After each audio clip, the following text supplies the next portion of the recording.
حاصل گفتگو فرمائی. میں ان سے ملتمس ہوں کہ وہ چاہیے. تو یہ جو فرقہ واریت ہے جس نے اتحاد کو پارا پارا کر دیا ہے، آپ کے خیال میں اس فرقہ واریت کو کیسے روکا جا سکتا ہے؟ کوئی سالڈ سٹیپس کیا ہو سکتے ہیں اس کو روکنے کے بعد؟ بسم اللہ الرحمن الرحیم. چشتی صاحب نے بڑی اچھی بات کہی کہ ہم اس فرقہ پرستی کو کیسے ختم کر سکتے ہیں اور اس میں پھنسے ہوئے لوگوں کو کیسے نکالا جا سکتا ہے. کوئی بھی جب کام کیا جاتا ہے تو اس میں کچھ لوگوں کا اہم کردار ہوتا ہے. مثال کے طور پر فرقہ پرستی کو ہم ختم کرنا چاہتے ہیں تو اس میں بھی چند لوگ. بسم اللہ الرحمن الرحیم. ماشاءاللہ چشتی صاحب نے بڑا اچھا سوال کیا ہے کہ ہم فرقہ پرستی کو کیسے ختم کر سکتے ہیں اور فرقہ پرستی کی دلدل میں پھنسے ہوئے لوگوں کو کیسے نکال سکتے ہیں. کوئی بھی جب اہم کام کیا جاتا ہے تو اس میں کچھ لوگوں کی محنت درکار ہوتی ہے اور اس میں کچھ لوگوں کا اہم کردار ہوتا ہے. یہاں ہم دیکھتے ہیں کہ ہمیں 3 قسم کے لوگ ایسے نظر آتے ہیں کہ اگر وہ تینوں قسم کے لوگ اس میں شامل ہو جائیں تو پھر فرقہ پرستی کو ختم کیا جا سکتا ہے. سب سے پہلے اہم کردار حکومت کا ہے. حکومت جو ہے وہ اس کے لیے اہتمامات کرے اور کانسٹیٹیوشنلی جو ہے وہ اس کے لیے اس پر ایک گرپ رکھے کہ نہ تو کچھ لوگ ایسے بیانات دے سکیں، نہ کوئی ایسا لٹریچر شائع ہو. اس کے علاوہ انٹرنیٹ ہے، اس پر اگر کوئی ایسی ویب سائٹس ہیں کہ جس پر فرقہ پرستی کو ہوا دی گئی ہے تو اس کو روکا جائے اور قانونی طور پر اس کی جتنی گرفت ہو سکتی ہے وہ کی جائے. اس لیے کہ نہ تو علماء قانون کو ہاتھ میں لے سکتے ہیں اور نہ عوام الناس قانون کو ہاتھ میں لے سکتے ہیں. یہ حکومت کا کام ہے اور حکومت اس میں اہم کردار ادا کر سکتی ہے. اور دوسرے نمبر پر علماء کرام ہیں.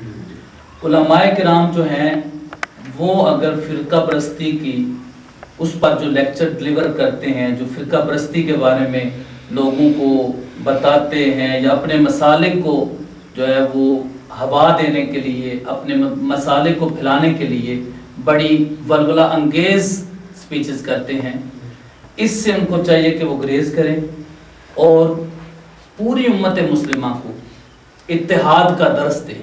اس لیے کہ علماء جو ہیں وہ قوم کے رہنما مانے جاتے ہیں. کیوں؟ اس لیے کہ ان کی قرآن و احادیث تک پہنچ ہوتی ہے اور وہ قرآنک ریفرنسز سے اور احادیث ریفرنسز سے جو ہیں وہ لوگوں کو بتاتے ہیں کہ اسلام کی اصل شکل کیا ہے. اور پھر اس کے علاوہ یہ بھی ہے کہ وہ چونکہ ہر محلے میں پائے جاتے ہیں، ہر شہر میں، ہر جگہ پر جہاں جہاں مساجد ہے وہاں پر وہ، اور پھر یہ ہے کہ مساجد میں لاؤڈ سپیکر لگے ہوتے ہیں، پھر ان کی آوازیں بھی ہر گھر میں جاتی ہیں. اس لیے معاشرے کو بدلنے میں علماء اہم کردار ادا کر سکتے ہیں. تو علماء کو چاہیے کہ وہ اتحاد بین المسلمین پر درس دیں، لیکچر ڈلیور کریں تاکہ لوگوں کا جو کانسیپٹ بنا ہوا ہے، جو سوچ اور خیال بنا ہوا ہے کہ ہم نے فلاں کے خلاف بولنا ہے، ہم نے فلاں کے خلاف بولنا ہے، وہ ذہن سے نکل جائے، ذہن کو صاف کیا جائے. پھر اس کے بعد جو اصل قرآن پاک کا حکم ہے انما المؤمنون اخوہ کے ساتھ یا دیگر آیات طیبات ہیں ان پر عمل پیرا کیا جا سکے. اس پر علماء کو چاہیے کہ وہ محنت کریں اور لوگوں کو اتحاد کی طرف دعوت دیں. اور تیسرا عوام الناس. عوام الناس کو چاہیے کہ وہ خود بھی سمجھے کہ کیا اچھا ہے اور کیا برا ہے. کیوں؟ اس لیے کہ الحمدللہ عوام الناس یہ شعور رکھتی ہے کہ وہ کسی کی بات کو جب سن رہے ہیں لوگ تو اس وقت وہ اس بات کو کیچ کر رہے ہیں تو کون سی بات اچھی ہے جس پر ہم نے عمل کرنا ہے اور کون سی نہیں اچھی. جب عوام الناس کا یہ ذہن بن جائے گا تو تب وہ لوگ جو ہیں وہ اپنے آپ کو قابو میں رکھ سکیں گے اور ایک دوسرے کے خلاف نعرہ بازی اور ایک دوسرے کی مخالفت کرنا. اس سے معلوم ہوتا ہے کہ فرقہ پرستی کو ختم کرنے میں حکومت، علماء کرام اور عوام کا اہم کردار ہے. اور یہ نہیں کہ صرف علماء کرام کا کام ہے، نہیں، حکومت، علماء اور عوام الناس یہ سب کردار ادا کریں، تب جا کر جو ہے وہ فرقہ پرستی دین بن صدیق قادری صاحب جو ہیں وہ جماعت اہل سنت کو ریپرزینٹ کر رہے ہیں. اسی طرح جناب حضرت علامہ مولانا ڈاکٹر سید تنویر حسین رضوی صاحب جو جماعت اہل تشیع کے نمائندے کے طور پہ یہاں پہ تشریف فرما ہے. ان کے ساتھ ہم دیکھتے ہیں حضرت مولانا حافظ میر عبد الرحمن صاحب جو ہیں وہ جماعت دیوبند مسلک کے حوالے سے ایک نمائندگی فرما رہے ہیں یہاں پہ. ان کے ساتھ ہمارے نوجوان اسکالر حضرت مولانا ثاقب خان صاحب جو جماعت اہل حدیث کی نمائندگی فرما رہے ہیں. اور یہ سلیبس جو ہے، نصاب جو ہے، وہ کہاں سے پرووائڈ ہو سکتا ہے کہ جو کلاس وائز نصاب پڑھایا جا سکے. یعنی مدرسوں میں ایسی کتابیں ہوں جو مدرسے میں کلاس وائز چل سکے، اور سکولز میں وہ کتابیں، وہ نصاب جو ہے وہ چل سکے. اور ایسا نصاب بھی ہو کہ جو کسی قسم کا تفرقہ پیدا نہ کرے، یعنی ایک جامع نصاب ہو. جس طرح یہ پنجاب ٹیکسٹ بورڈ نے کتابیں بنائی ہوئی ہیں، تو اس طرح کی کتابیں یعنی دینی جو ہیں وہ بھی ساتھ ایسا سلیبس کلاس وائز کہیں سے مل سکتا ہے یا کہیں ہے، تاکہ اسکولوں میں یہ تو ظاہری بات ہے مذاکرات میں بات چلتی رہتی ہے کہ یہ ہونا چاہیے، یہ ہونا چاہیے، کب ہوگا، کیسے ہوگا، کیا کسی پلیٹ فارم پر یہ نصاب تیار ہو چکا ہے یا تیاری میں ہے یا کہیں سے پرووائڈ ہو سکتا ہے.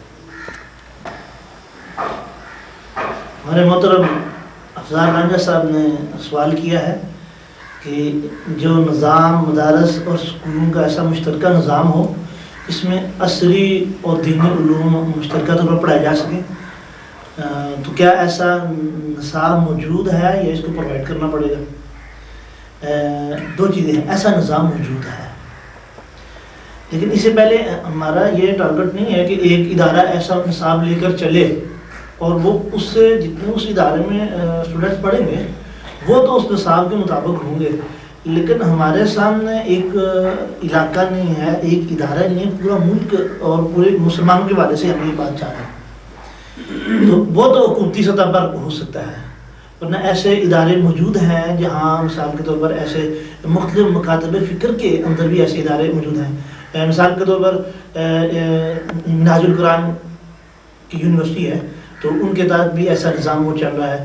یا دیوبند مسلک کے اندر ادارہ علوم اسلامیہ بہت بڑا اسلام آباد کے اندر ادارہ ہے، تو وہاں مطلب کہ گریجویشن تک اس ادارے کے اندر وہ سارا جو ہے نا وہ نظام چلاتے ہیں.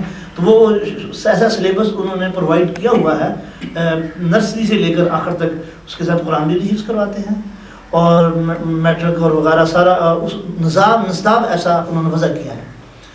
تو یہ انفرادی خال ایسے ادارے موجود ہیں، لیکن ہم تو یہ چاہ رہے ہیں کہ ایسا پورے ملک کے اندر، تو پورے ملک کے اندر اس نظام کو لانے کے لیے حکومتی سطح پر ایسے مثبت فکر کے لوگوں کو مل بیٹھنا پڑے. حضور اکرم صلی اللہ علیہ وآلہ وسلم کو سب سے پہلے بنایا گیا تو آخر میں بھیجا کیوں گیا؟ قدسی ہے کہ اول ما خلق اللہ نوری، کہ خداوند عالم نے سب سے پہلے میں محمد مصطفیٰ صلی اللہ علیہ وسلم کے نور کو خلق کیا. تو آخر میں آئے کیوں، میں نے بھیجا کیوں گیا آخر میں؟ تو اس کو دیکھنا ہی ہے کیونکہ سرکار خاتم الانبیاء ہیں، خاتم المرسلین ہیں، اور سید الانبیاء اور سید المرسلین بھی ہیں.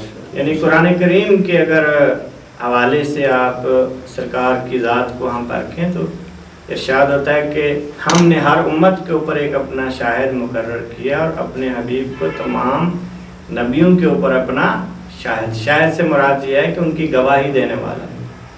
اس کا مطلب یہ ہے کہ جتنے بھی انبیاء آئے ہیں وہ تمام حضور اکرم کے امتی نبی تھے، کلمہ پڑھتے تھے حضور پاک کا. تو اس لیے وہ جب آئے تو خدا اور ادیان کی تعارف جو ہے وہ کرواتے رہے. تو یہ ایک سلسلہ تھا، حضور پاک نے اس سلسلے کو، سلسلہ توحید کو یا خدا کی پہچان کو یا دین کو، پرانے بھی جتنے انبیاء ہیں ان کا دین کوئی دین اسلام سے جدا دین نہیں تھا. بلکہ اسی دین کو وہ لے کے تھوڑے تھوڑے چلتے رہے، اور جس کی تکمیل آ کے پھر قرآن کریم کی کتابی شکل میں اس دین کی تکمیل ہوئی ہے. جس طرح کال یوم اکملت لکم دینکم واتممت علیکم نعمتی ورضیت لکم الاسلام دینا، کہ قرآن میں ارشاد ہوا کہ آج ہم نے دین کو مکمل کر دیا، اور اس کے بعد دین اسلام ہمارا پسندیدہ دین بن گیا، آج ہم نے اپنی نعمتوں کو بھی مکمل کر دیا. تو یہ سرکار آئے ہیں ان تمام ادیان کو ختم کرنے. ختم سے مراد یہ ہے کہ پرانے ادیان کو جو ہے نا وہ لے کے یہ قرآن کریم کی صورت میں اس میں سارے ادیان جو ہے نا وہ شامل ہیں. کیونکہ یہ عہدہ بہت بڑا تھا. تو اب کہ دیکھیں نا آپ کے اسکولوں میں بھی جب تقریریں ہوتی ہیں تو سب سے پہلے ہیڈ ماسٹر صاحب تو تقریر نہیں نا کرتے، سب سے پہلے بچے آتے ہیں، پھر ٹیچر آتے ہیں، پھر جب آپ نے کوئی اپنا معزز اور کوئی بلایا ہوتا ہے مہمان، وہ سب سے آخر میں جو ہے وہ آ کے اس پروگرام کی تکمیل کرتا ہے. تو اسی طرح انبیاء آتے رہے، دین اسلام کی ترویج جو ہے وہ کرتے رہے. تو سرکار خاتم الانبیاء سید المرسلین نے آ کے پھر اس دین کو مکمل کیا، اور یہ وہ دین ہے کہ اب اس کے بعد قیامت تک پھر جو ہے نا یہی دین اسلام جو ہے یہ چلتا ہے. اور اس کی تکمیل حضور پاک نے کی، کیونکہ عہدہ اس حوالے سے بہت بلند مرتبہ تھا. تو اسی لیے خدا نے، اسی لیے دیکھیں نا خدا نے یہ بھی کہا کہ قد من اللہ علی المؤمنین، کہ میں نے مومنین کے اوپر احسان کیا کہ اپنا نبی جو ہے وہ ان میں بھیجا. پہلے نبیوں کی امتوں کے اوپر احسان کی بات نہیں کی خدا. یہ آیت یہ بتاتی ہے. پھر یہ ہمارے برادر جس طرح کہہ رہے تھے کہ وما ینطق عن الہوی، کہ یہ وہ ہیں کہ جو خدا کی وحی کے بغیر گفتگو بھی نہیں کرتے. تو یہ سارے عہدے، یہ ساری منزلیں، یہ اول ما خلق اللہ نوری، تو یہ تمام عہدے رکھنے کے بعد یہ حق بنتا تھا کہ سرکار خاتم الانبیاء آخر میں تشریف لائیں اور اس دین اسلام کی تکمیل کریں، اس کو پایہ تکمیل تک پہنچائیں، اس کو بلندی اور اس مرتبے پر پہنچائیں. حوالے سے جو بات کی ہے، اس حوالے سے ہم یہ سمجھنے سے ابھی تک قاصر ہے کہ اتحاد کیسے ممکن ہوگا جب مساجد کے باہر بورڈ لگے ہیں یہ فلاں مسلک کی مسجد ہے، اور پھر وہ دوسرے مسالک کو وہاں نماز پڑھنا بھی جو نا وہ جائز نہیں ہے. کیا ہم ایسی کوئی صورت پیدا کر سکتے ہیں کہ پاکستان کے اندر تمام مساجد میں ہر مکتبہ فکر کا بندہ آزادی کے ساتھ وہاں جا کے نماز پڑھ سکے؟ لیکن جی یاور عباس صاحب نے بہت اچھا سوال کیا. میں اس حوالے سے یہ بتانا چاہتا ہوں سر کہ جب تک یہ ذہن نہیں بدلیں گے، ٹھیک ہے، ان جگہوں کی کوئی اوقات نہیں ہوگی. ٹھیک ہے، یہ ذہن بدلیں گے تو سب کچھ بدلے گا. پھر ہماری مساجد کا سسٹم جو ہے وہ بھی بدل جائے گا. میں وہ بتا رہا تھا کہ میں ایک مسجد میں گیا، وہاں پر وہ مسجد کو دھو رہے تھے. میں نے کہا یہاں پر کیا ہوا؟ تو وہ کہتا ہے یہاں پر وہ دوسرے مسلک کا آدمی آ گیا تھا. میں نے کہا مشرکین کو قرآن پاک میں نجس کہا گیا، وہ بھی جسمانی طور پر اس کو نجس نہیں کہا گیا، اس کی باطنی پلیتی کا ذکر کیا گیا.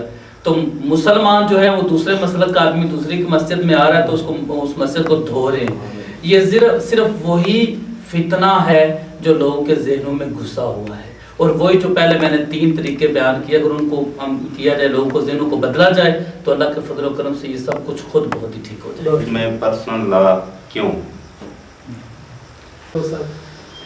میں یہ کہنا چاہتا ہوں کہ اسلامک اسٹیٹ میں پرسنل لا جو ہے، اگر اس سے آپ کی مراد یہ ہے کہ ہر بندہ اپنے مسلک کے مطابق باتیں گھڑ لیتا ہے تو یہ بالکل غلط ہے.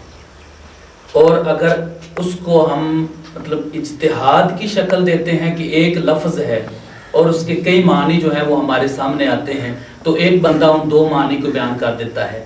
جس طرح لفظ عین ہے، اس کا معنی چشمہ بھی ہے، اس کا معنی جو ہے نا وہ عینک بھی ہے. لفظ عین جو ہے اور اس کا معنی ذات بھی ہے. اگر وہ مختلف الفاظ کو، اس کی میننگ کو بیان کر دیتا ہے تو اس میں تو حرج نہیں ہے. لیکن اگر وہ اپنے مسلک کو اچھالنے کی خاطر جو ہے وہ باتیں گھڑتا ہے تو میں یہ کہتا ہوں کہ یہ حدیث موضوع کی طرف اگر ہم جائیں نا تو حدیث موضوع کی اقسام میں سے اس کے جو محرکات ہیں اس میں سے ایک یہ ہے کہ لوگ اپنی عظمت کو بڑھانے کے لیے یا پیسے کمانے کے لیے یا اپنے مسلک کی خاطر جو ہے وہ باتیں گھاڑ لیتے ہیں. اگر ایسا ہے تو یہ غلط ہے. بالکل جو قرآن و حدیث کے مطابق ہے اسی کو ہی بیان کرنا صحیح اسلام کی شکل. صحیح اسلام جو ہے وہی ہے.